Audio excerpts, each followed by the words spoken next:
मैं आप सभी के सामने लेकर आ चुका हूं एक और नया भूतिया कहानी जो घटी है रेलवे लाइन पर। तो आज की कहानी है उत्तर प्रदेश की एक छोटे से गांव की। वहां पर एक पुरानी रेलवे लाइन थी जो कि उन लोगों के लिए बहुत ज़्यादा ही महत्वपूर्ण थी, क्योंकि उन लोगों को वो रेलवे लाइन शहर से जोड़ती थी और सामग्री की आपूर्ति करती थी।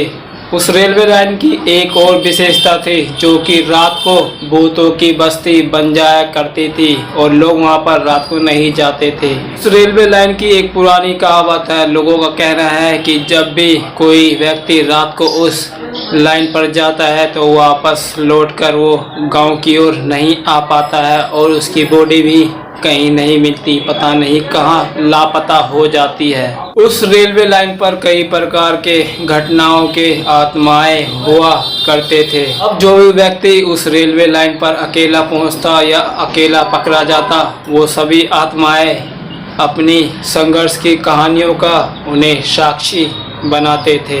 एक रात एक उत्साहित नौजवान लड़का जिसका नाम था रोशन, वो अपने दोस्त भोंदू के साथ कहीं सफ़र की तैयारी कर रहा था। वो दोनों सोचते हैं कि रात को रेलवे लाइन पर घूमने का अनुभव आश्चर्यजनक हो सकता है। अब रोहन अपने दोस्त भोंदू को अपने साथ रेलवे लाइन पर ले जाने का निर्णय ले ही लेता है। रात के अंधेरे में रोहन और भोंदू को रेलवे लाइन पर पहुंचकर बहुत ज़्यादा ही खुशी होती है। रेलवे लाइन पर पहुंचने के बाद उन दोनों ने देखा कि वहां तो बहुत ज़्यादा ही सुनसान है और तो और दूर से चलने वाली रेलवे की आवाज़ आ रही थी। अब रोहन और भोंदू दोनों ही रेलवे लाइन पर आगे की ओर बढ़ रहे थे। दोनों को अब उस रेलवे लाइन पर एक ट्रेन आते हुए दिखाई देती है। वो दोनों इतने ज़्यादा उस ट्रेन को देखकर उत्साहित हो गए कि बिना सोचे समझे वो दोनों सोचने लगे कि जैसे ही ये ट्रेन रुकेगी हम दो उस ट्रेन में चढ़ जाएंगे। वो दोनों रेलवे लाइन से साइड होकर चलने लगे। जैसे ही वो ट्रेन उन दोनों के पास आती है तो ट्रेन वहीं पर रुक जाती है और रोहन और भोंदू दोनों ही उस ट्रेन में चढ़ जाते हैं। जैसे ही वो दोनों ट्रेन में चढ़े तो वो देखते हैं कि पूरा का पूरा वो बोगी ही खाली है और तो और अजीब अजीब सी और डरावनी आवाज़ें भी आने लगती है। अब वो डर के मारे सोचते हैं कि इस ट्रेन से उतर जाए, लेकिन ये वो नहीं कर पाते हैं क्योंकि ट्रेन अब अपनी गति में आ जाती है, इसलिए वो दोनों नीचे भी नहीं उतर पाते। अब वो ट्रेन के साथ आगे बढ़ने लगते हैं और अब ट्रेन की यात्रा शुरू हो जाती है।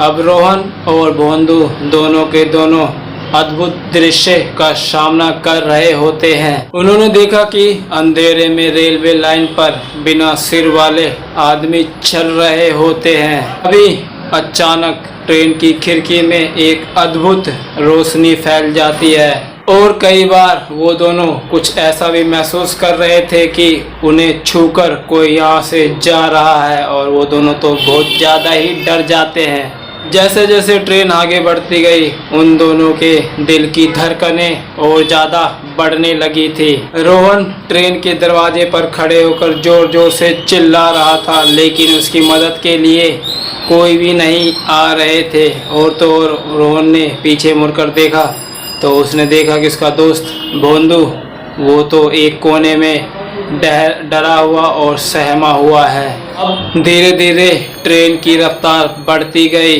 और रात का अंधेरा बढ़ता ही जा रहा था। नौजवान लड़का रोहन और उसका दोस्त भोंदू डर के मारे थरथराने लगे थे, क्योंकि उन दोनों को ये पता चल गया था कि उन्हें अब इसी ट्रेन में फंसा ही रहना पड़ेगा।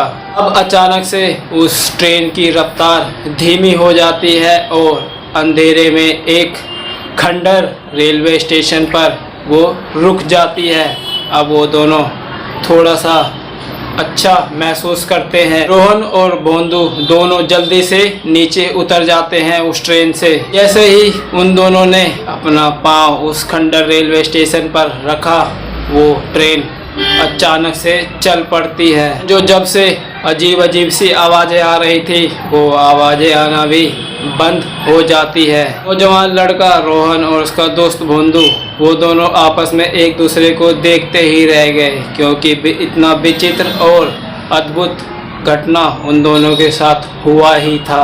वो दोनों दोस्त रेलवे स्टेशन से रात ही रात जंगल के रास्ते एक अनजान गांव में पहुंच जाते हैं और तभी एक पेड़ के नीचे एक बाबा को बैठे हुए देखते हैं। वो दोनों दोस्त उसी बाबा के पास जाते हैं और बैठ जाते हैं। उन दोनों को उस बाबा के पास बैठते ही बाबा के आंखें खुल जाते हैं और बाबा बोलते हैं, क्या तुम दोनों भी उसी भूतिया ट्रेन में फंस गए थे?